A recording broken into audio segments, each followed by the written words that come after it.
Am I just going, or you? I was waiting for your, or you just want me to go?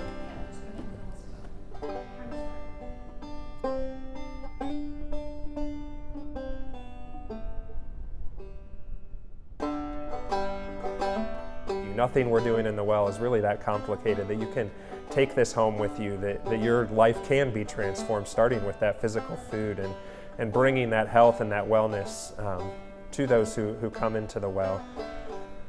It morphed over time, and it really just grew into the space. I kind of always knew that once we stumbled upon the space, it would play itself out and be inspired by that. And so we've taken those different elements that are still plastered in my mind from years ago, and really restored back the old floors, restored the old furniture that people can sit at. Just bringing back those different vibes from the past, that feeling of those olden times, and yet also bringing in the modern and using it as a place that we can encourage, that we can welcome people in. So much of our heart is to just treat it like our home and say, hey, come on in, have a meal here with us. We'd love to join you. And so that's a lot of how we're coming at this approach of the well and the food here, and just sharing that meal and hosting people. Well, I suppose the best place to start is back in 2008. I think it was the fall of 2008, and Adam and I were throwing around different business ideas and plans, and I guess what came to me was this picture of a place in a city, and the words that came were Project Restoration, and it was a place all about restoration. It was a cafe. It was the foods, the healthful teas, the smoothies, juices, healthful food. So restoring food for sure, but every other aspect was about restoration too, from an old building and going back and restoring parts of that, to people being restored, to seeing even the workers and the upstairs housing different people who were in those stages of restoration. So all these elements of restoration, from the purity of the foods to the building to the people, and just having that be the core. And what I saw was that place being kind of the central from which other places around the city would kind of network and web from that, and in essence see a city transformed by restoration. It's kind of a journey, I think, as far as how this all came together, and I don't know, seeing bits and pieces as over the past, I go back 5, 6, 7 years, or even longer. We were talking through, again, okay, what's next? We had done the one tiny house, we were kind of in between work, and we had got together to actually talk about doing another tiny house build. And we had just been exposed to the play cafes, kind of popped up around Columbus the last few years. And in the midst of our conversation together, I said, you know what, we should start a play cafe together. And Aaron was like, yeah, Trisha just mentioned that. Both of us had 2 children at the time, and so we knew that was key, to have a place where we could have our families. We wanted our families to be involved. We knew what it was like to go places, to restaurants in particular, and to have the children bouncing off the walls within 10 minutes. And so we knew the importance of child friendliness, and yet we didn't want to go the play cafe route where it excluded everyone else. So we wanted that gathering place for the community.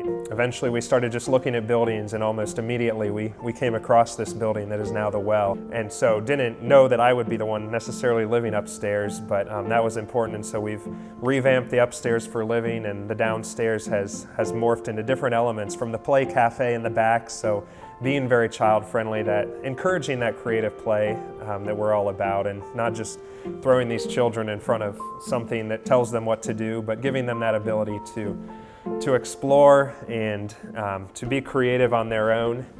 And so that was key to it, to not exclude our families, but giving them a place where they could be involved as well was really important.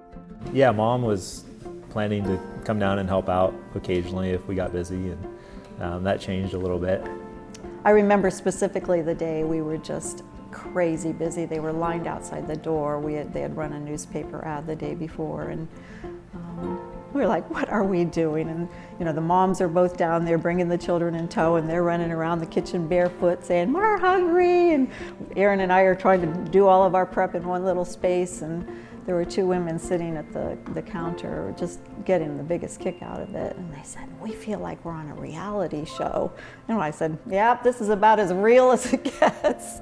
This is our family. So it became clear from that first week that the two of them weren't going to handle it. And so they said, Mom, you need a full-time job. So my role has been the food presentation, I will say, because Aaron and Tricia definitely have taken the inspiration and the delight they have in planning and preparing the recipes, but I get to put them on the plates and make them beautiful, and I like that.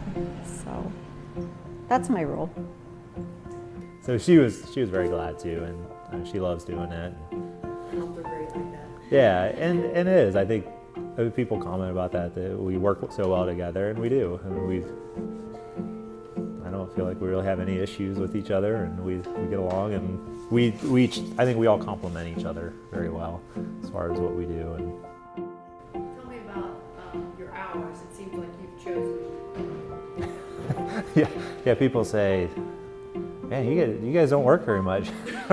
I got different comments. No, but coming into it, we started off open 9 to 5, and saw that as a good spread to introduction. We decided we didn't want to be open on weekends. Have chosen to observe the Sabbath on Saturday, so we won't be open then. And Sunday was kind of went back and forth on whether we would be open, but just coming back to not wanting this to be a business that consumes us, that is very important to us, and we put a lot into it, but at the same time we see the importance of our families, and we know how a small business can become overwhelming if you allow it to be, if you don't set those parameters to say, no, these are my priorities, and we don't want ever to take away from our families from that part of our lives. So then we shifted to 8 to 3. It's been a great blessing. Just being able for both of our families to kind of come together and work together on it.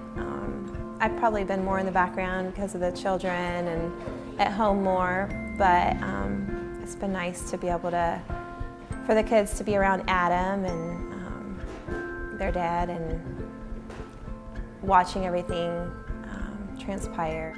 I guess as far as like the play space, that was something that I had given a lot of thought to before everything came together, and I am very passionate about education, and as far as homeschooling, I discovered a woman by the name of Charlotte Mason who lived late 1800s, early 1900s, and learned a great deal from her writings. And because of what I had learned from her, when we were talking about what this play space would look like, I was thinking I really want it to be something that's going to be creative play for the children. So when we were talking about how that would look as far as an indoor play space, I was trying to think of ideas and wasn't really coming up with anything. And then one morning my husband, he came to me and said, I was up late on the computer and Aaron and I were throwing around these ideas with, just loose parts play space. And so that's kind of how the play space came together, with just the kind of random assortment of things that they gathered and centered around that fort, so that the children can just kind of come up with their own contraptions or ideas, or imagine whatever. And it's been amazing to see what they have come up with. Like, even our children who have been here as much as what they have still don't get tired of being down there and love playing. And so I would love to see something further develop as far as this being a place that I don't know, where the vision of education can be furthered. I don't know what that looks like at this point, but it's definitely something that I'm praying about and just kind of waiting to see what happens, and wanting that to be something that we can give to our community somehow. Eat the crab. Eat the crab. Okay, we're gonna talk, okay? So as we were led here to Lancaster as we found the building, purchased the building, and what next? What is this place going to look like? And we love the idea of the play cafes. We have 6 children in this family, age 7 and under, and so they are a huge part of our life. They are, so anytime we go anywhere, like we have our children with us, and so many times places are not child friendly like this right here. Who set this table anyway? So we thought that it would be more of the play cafe, having some of the juices and the smoothies and a little bit of light food. We knew that we would offer some gluten-free choices. I've been gluten intolerant for about 7 years, and so know that need is there to kind of cater to people with food allergies. So we were going to offer the gluten-free things alongside with regular organic kind of wheat products, and so again, that being a minimal part of what we would be doing on a daily basis. So we had, I think when we opened in March, we had 1 sandwich, we had a soup of the day, and a salad that we were offering, and we thought, oh, there's not going to be much of that. Yet by the end of the week, we were out of everything. Actually, probably the second day we were out of everything. And there was a line out the door, and we couldn't keep up with kale. I think we probably bought Kroger out of kale, this kale salad everybody really liked. At the end of the day, we realized that the demand for gluten-free was very high, as we had people coming in and just thanking us for meeting them where they were. I don't think we realized that, I guess we just stopped going out to eat because, it was just too much. Even if there was it was a gluten-free item, when we would go out to eat, that cross-contamination could potentially cause a reaction. So we as a family just stopped going out to eat. It is fun to go out and have somebody prepare food for you and be served and not have to do the dishes and things like that. So if anybody wants to open another gluten-free restaurant, we'd love it, because we'd like a place to go. We want a place to go eat too.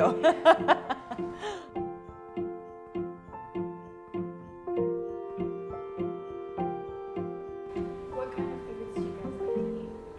I like the sandwich, and I like the sandwiches and the vegetables and hummus plate. What's on the sandwich? Peanut butter one or an almond butter one? The almond butter one with the pears and Pears. and figgy spread. Fig spread. Amma, tell them about what you like to go sit with Amma and do.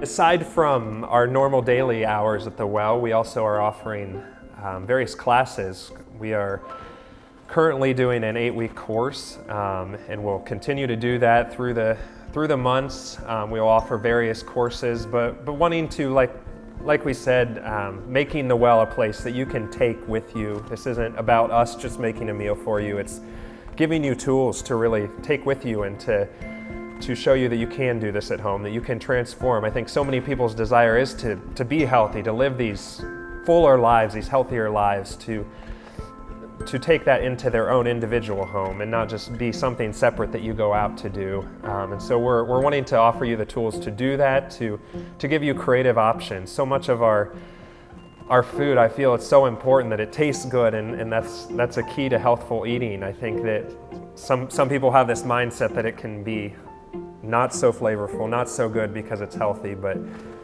we believe wholeheartedly in having a tasteful, a very over-the-top tasteful meal as we take it back to the pure ingredients. And so that's on our hearts, to bring it to you, to give you those tools, to say this isn't too hard. This is something that you can do at home.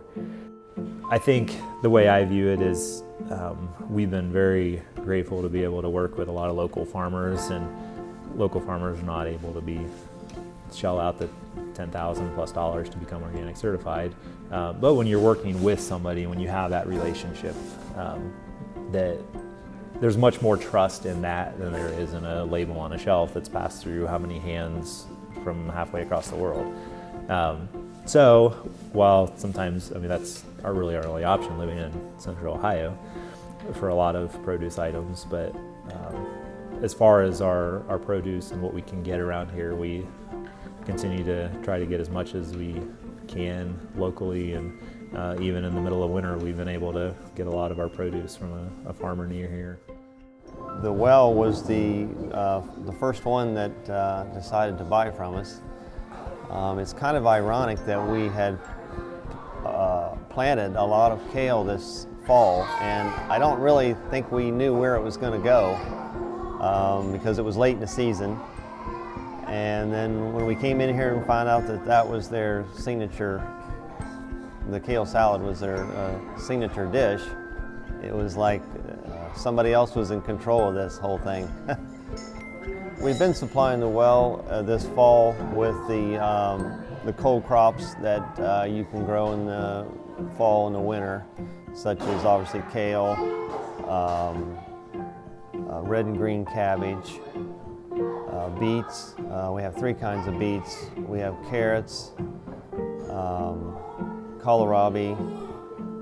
Were just some of the ones that we have this fall, and most of those integrated nicely into what they were already doing. We know the faces behind this this carrot or this bunch of kale. We know the stories behind them, and it adds that beauty to it that I think you lose when you're going to the supermarket.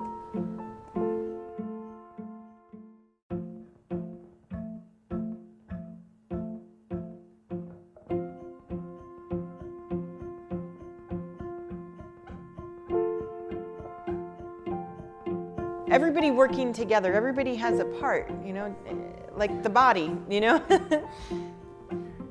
Everybody works together and does their part, and I think it's been said from customers, wow, you guys just flow together, like it just goes. And even when they're behind the counter and it's really busy, you know, everybody kind of just moves around and flows together. And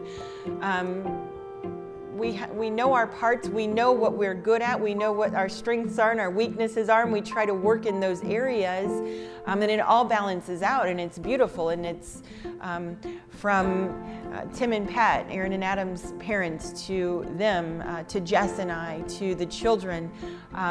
We are all part of this vision, the well, a gathering place that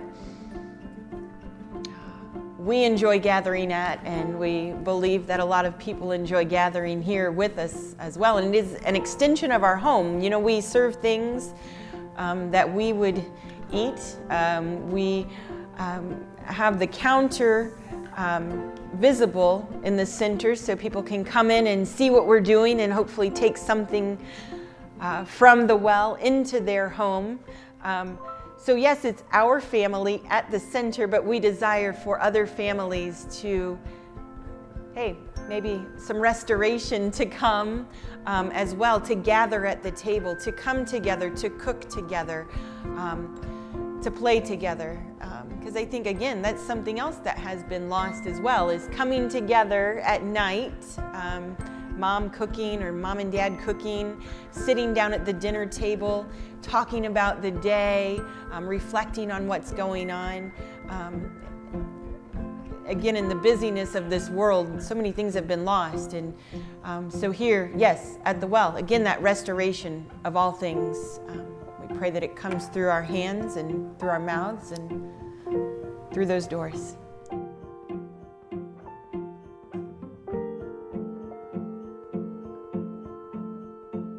The journey sometimes can be hard. You know, we might fall back into an old pattern, but we get up and we go forward and we learn. And that's the process of restoration. It doesn't happen like that, right?